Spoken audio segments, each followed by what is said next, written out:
Hey, how are you? It's Mr. Bascom. How's it going? I'm making this little video here to just sort of help you help your kids. I have found that the biggest challenge we're facing with a lot of kids is they're not really budgeting their time properly.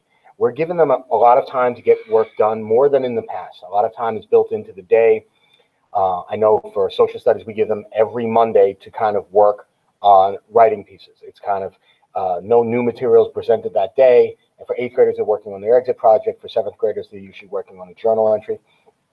And we give them a full 42 minutes to work independently. We set up separate rooms for them to work on with them one-on-one or in small group if they need additional assistance.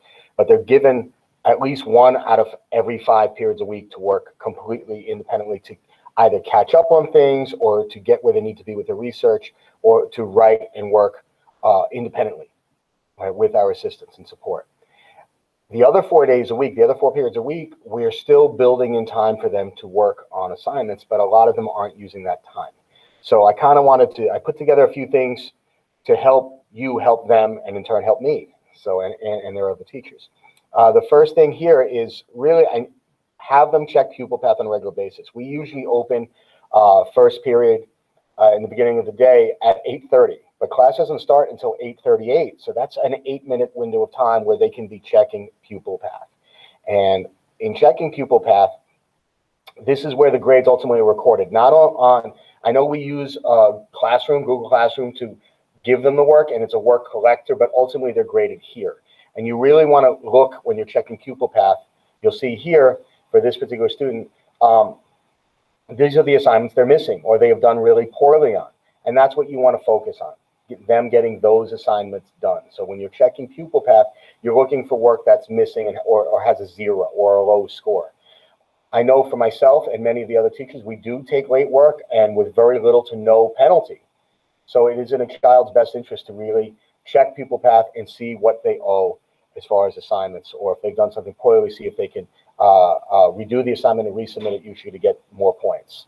And again, like it says, late work is accepted, but they're better off getting the work done on time. We have found that when students do work at the last minute, it's rushed. We can tell it's not the same quality as if they did it when they were initially given the assignment. So it's really something we want them to do in a timely manner. And this brings us to helping them budget their time. When they're given time to work on assignments, they need to use that time. Oftentimes when we speak with students, they'll tell us, oh, well, you know, I'm tired, or, oh, I had to go get something to eat. And we've built in lunch and breaks into the day for them. So when they do have some time, when we say here's 10 minutes, here's 15 minutes, here's 20 minutes, whatever the time period may be, they really need to max out using that time. And if they're stuck on something, please, please, please ask for help. Ultimately, we need to see their work to know if they're actually reaching standards and truly understanding key concepts. If they don't turn in work, we can't tell. You understand? So that's really the big challenge for us, you know, to get work from them, not just whether it's right or wrong, but to see where they're at. Are they reaching their standards? Have they surpassed their standards? Are they still in need of additional help to get to those standards? And do they really get the concepts we're teaching them, which are really going to help them in high school and beyond? You know, that's always my goal. Check the work when you can. Now, I understand, you know, we work, we have other children, we have other responsibilities, and the day can be very difficult.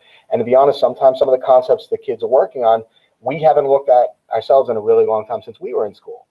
So it's not necessarily about you checking the answers for accuracy. That's really our job. But to see if they're, at least they're on task. And even if they're on screen, sometimes the child might not actually be working. It's very easy for them to just have a tab open, you know, and then we walk in and they have that tab, and maybe they're on something they shouldn't be, whether it's TikTok or watching a video or a movie or doing something they shouldn't be, or even on the class's assignment when they're supposed to be in a very specific class during a certain time period. One of the things you can do for that here to check and see if they're actually working is, one of the things I like to do is check the document's history. It's very easy to do. You can do this with Google Slides, Google Docs, Google Spreadsheets. All you have to do as a parent, it's very simple.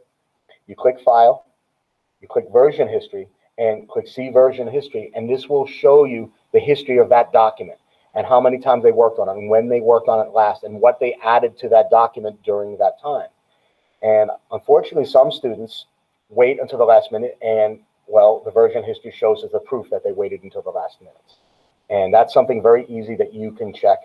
Not every day. Again, everyone's got a lot of responsibilities, and I'm not trying to pass off any of our work onto you, but I think to help keep your child on task and on pace, it's something that you can do from time to time that will keep them really honest, just checking the version history of their documents. This is tough on everybody. You know, myself, I have two middle school age children at home. I live 65 miles away. I coach two other teams in addition to my job here. I'm trying to be happily married for coming up on 15 years now. So I understand the challenges of all of this, especially during a pandemic. But we need to let our kids know that we're trying to prepare them for high school and beyond. You know, in the real world, sometimes the boss doesn't want to hear, oh, well, I'm tired, or, oh, I had to stop to get something to eat. And I know it's frustrating, and they're still children, so we're not trying to push them to that adult level yet. But they do have to learn to handle their responsibilities and budget their time. And especially during those times when they're feeling tired or frustrated, you know, of course, we want them to take time out. But when they have time, they can't wait for the circumstances to be ideal, because in the real world, to be honest, in our own lives, sometimes the circumstances aren't always ideal. You know, so maybe, you know, they're having a day, they're in a mood, but still, like, how do we work through this? You know, and that's really what we're trying to encourage them to do. Hopefully, both you, the parents, and the students realize that we're all on the same side. We're on your side. You know, I really want the best for your kids. That's my number one job in 27 years of teaching in the Bronx. That's the number one thing that I've always pushed for. I always will push for until the day that I retire, which hopefully isn't for a very long time. You know, but please use some of these ideas here. And again, it's just checking pupil path and looking for work where they scored poorly.